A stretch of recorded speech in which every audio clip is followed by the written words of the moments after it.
আমি রজত শুভ্র ব্যানার্জি আপনার কাছে যেতে চাই। রজত শুভ্র বাবু, আপনি পেশায় চিকিৎসক, আমি শুনলাম আপনি আমেরিকা বা ইংল্যান্ডে বিভিন্ন সময় বিভিন্ন সময় থেকেছেন। একটু যদি নিজের ব্যাপারে বলেন, আপনার নিজের পরিচয়টা একবার যদি বাংলার দর্শককে দেন। আপনি ব্রিটিশ নাগরিক? হ্যাঁ, আমি 1999 থেকে চাকরি করছি ইংল্যান্ডে। 1997 প্রথম পদার্পণ করি এই দেশে। আমি 2001 থেকে আমি পার্মানেন্ট ব্রিটিশ রেসিডেন্সি অর্জন করি এবং সেই থেকে আমার ব্রিটিশ সিটিজেনশিপ আজও আছে। আমি ওদের রেজিস্টার্ড অ্যানাস্থেটিস্ট, আমি রেজিস্টার্ড পেনশনার। আমি রিসেন্টলি অবসর গ্রহণ করেছি এবং দেশে ফিরে যাবার জন্য, মার দেখাশোনা করার জন্য, এবং যদি কোনোভাবে দেশকে সাহায্য করা যায় আমার যেটুকু শিখেছি, যেটুকু বিদ্যা অর্জন করেছি সেই দিয়ে, এবং মূলত গান করার জন্য আমি ফিরে গেছি। আমি গানের ভক্ত, আমি গান করে থাকি প্রফেশনালি, এইটুকু আমার সম্বন্ধে বলতে পারি। এবং আমি বিগত 1 বছর ধরে অত্যন্ত যন্ত্রণার সম্মুখীন হয়েছি। আগেও আপনাদের রিপাবলিক টিভিতে আমি উপস্থিতি দিয়েছি, আপনারা ডেকেছিলেন, তখনও আমি বলেছি যে আপনি 25 বছর অভয়া কাণ্ডের সময় আপনি কলকাতা এসেছিলেন, আপনি রাত দখলের থেকে শুরু করে বিভিন্ন কিছুতে ছিলেন, মানে আপনি 1 বছর। হ্যাঁ, আমি ওর মধ্যে গান করেছি।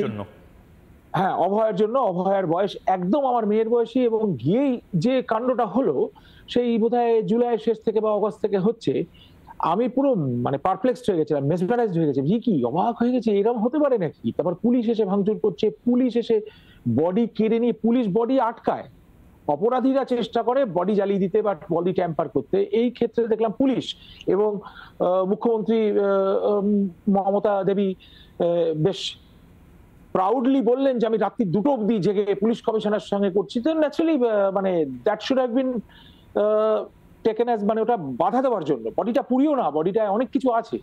উল্টো উনি সেটা তাড়াতাড়ি সেই দিনের মধ্যেই, যখন সায়েন্টিস্টরা চান্স পায়নি, ফরেন্সিক এক্সপার্টরা দেখার চান্স পায়নি, বা নিজেদের একদম জুনিয়র এবং আনপার লোককে দিয়ে, যেমন আমি অ্যানাস্থেটিস্ট, আমি অ্যানাস্থেসিয়া দিই, একটা সার্জন তো অ্যানাস্থেসিয়া দিতে পারবে না। সিমিলারলি আমিও চট করে পেটটা খুলে নিয়ে সার্জারি করতে পারবো না। তো এইসব ধরনের কাজকর্ম ওখানে হয়েছে, হুইচ ইজ আনএথিক্যাল, আনপ্রফেশনাল এবং অত্যন্ত নিন্দনীয়। না, আমি ঠিক সেই জায়গাতে আপনাকে একটু থামাবো। এই সমস্ত কিছু নিন্দনীয়। আমরা লাগাতার অভয়াকে নিয়ে এই আন্দোলন এবং তার পাশাপাশি যে পর্দাফাঁসগুলো সেগুলো করেছি, কিন্তু কিছু মনে করবেন না, এই অসভ্যতা, মমতা বন্দ্যোপাধ্যায়ের সামনে চিৎকার করে স্লোগান দেওয়া, অভয়ার পোস্টার নিয়ে একটা কেলক কলেজের প্রোগ্রামে ঢোকা, এটা আপনি হঠাৎ করে কেন করলেন? মানে কিছু মনে করবেন না, আবার বলছি, মতিভ্রম হয়েছে? মানে বয়সকালে বুদ্ধি মতিভ্রম হয়নি। কেন করলেন? এখনো আমার 500 গান আমি খাতা না দেখে গাইতে পারি। আমি যা অ্যানেস্থেসিয়া করি সেটা আমার নজরে আছে, যে কোনো পেশেন্টের ডায়াগনোসিস করতে পারি, এবং সম্ভবত আমি হয়তো গোলকিপারের মতো গোলটা বাঁচিয়ে দিতে পারি। কাজে মতিভ্রম তো হয়নি। এবং অসভ্যতা যদি হয়ে থাকে, ও তো একটা সিএম কে আমি জন্ম থেকে, মানে ও যে সিএম হিসেবে জবে থেকে জন্ম হয়েছে বা তার আগে থেকে অসভ্যতাই করতে দেখেছি। আমাদের এটা করা সাজে না, আমরা করি না। কিন্তু এই মমতা বন্দ্যোপাধ্যায়, ডাক্তারবাবু, এটা যদি ধর্মতলার মোড়ে হতো, বা আপনি যদি এটা নির্দিষ্টভাবে আলিপুরে করতেন, এটা একটা কথা ছিল। আপনি সুদূর লন্ডনে এতজন বিদেশির সামনে, সারা পৃথিবী যেখানে ক্যামেরা নিয়ে এসছে, সেখানে আপনি এই জিনিসটা করছেন। মানে আমি সাইকোলজিটা বোঝার চেষ্টা করছি, কেন করলেন? হ্যাঁ, আমি 250 মাইল ড্রাইভ করে গেছি। আগের দিন রাত্রে 60 বছর বয়সে প্রথম পোস্টার রেখেছি, জীবনে আঁকিনি। আমার বন্ধু বান্ধবরা আমি পিসিআর কে বলবো দেখা দিই, আপনি দেখবেন কিছু কিছু দেখেছি।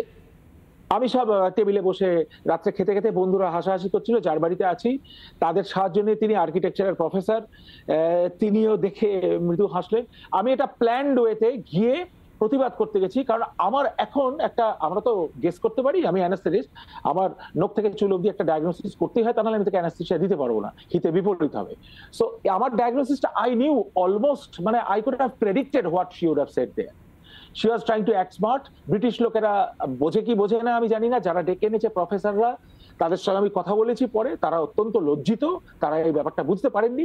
আমি প্ল্যান করে পোস্টার রেখে নিয়ে গেছিলাম। একটা হচ্ছে meet and greet the cheats and criminals of Bengal, and I stand by my statement.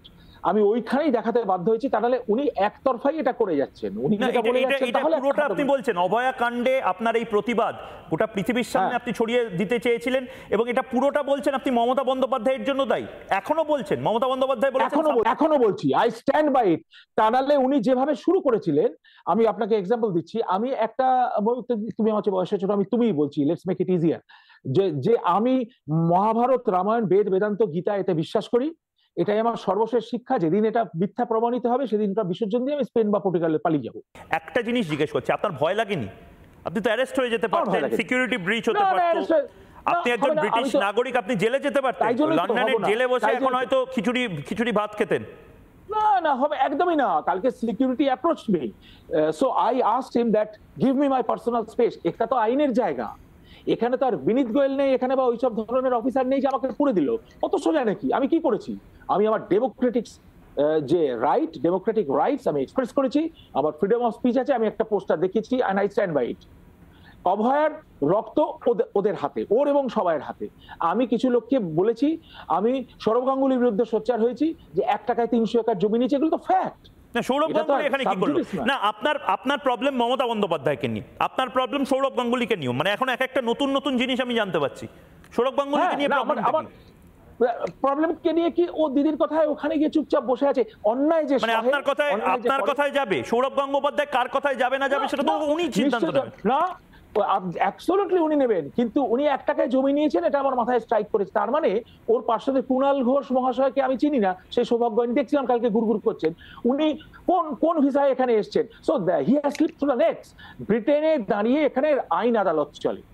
আমি তো কালকে এমন কিছু করিনি, আমি কেমন কিছু লঙ্ঘন, এবং বিশ্বাস করবেন না, আমি একদম প্রিপেয়ার্ড হয়ে গেছিলাম। বারেট ল টপ অর্ডার প্র্যাকটিস করে 2 জন, আমি তাদের চিনি, একজন পাকিস্তানি বন্ধু আমার, একজন ভারতীয় বন্ধু, তাদের আমি জিজ্ঞেস করেছিলাম আমি এই করতে চাই, তখন এরা বলেছে তুমি সব করতে পারো। আমি পিসিআর কে বলবো, মমতা বন্দ্যোপাধ্যায়কে আপনারা এই প্রশ্নটা করলেন, ইউ কিল্ড অভয়া, চিৎকার করে সুশীল বাবু এখন আমাদের সাথে রয়েছিলেন এবং আপনিও, তারা বললেন, এবং তারপর হিন্দুদের নিয়ে কথাবার্তা আমি শুনলাম। আমি নির্দিষ্টভাবে পিসিআরকে বলবো যে মমতা বন্দ্যোপাধ্যায়কে যখন চিৎকার করে আপনারা এই কথাটা বললেন, তখন মমতা বন্দ্যোপাধ্যায় পাল্টা বললেন ইটস আ সাবজুডিস মামলা। আমি একবার ওটা শোনানোর জন্য পিসিআরকে বলবো, শুনি।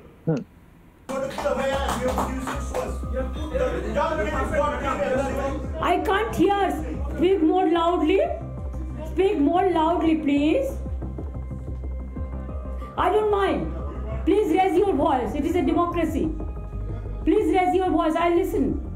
I will listen carefully. You know the case is sub judice, and also it is central government has taken over. It is not with us. Please don't do politics here. It is not a political state that you can do it with me in my state, not here. And you know better than me the crowdfunding and all.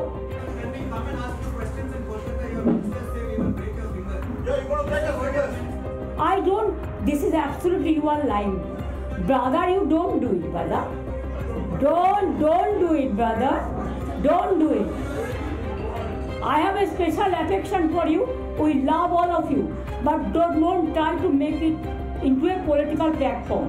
If you want to make it a political platform, go to Bengal and tell your party to be more strong and more steady to fight against the communal people.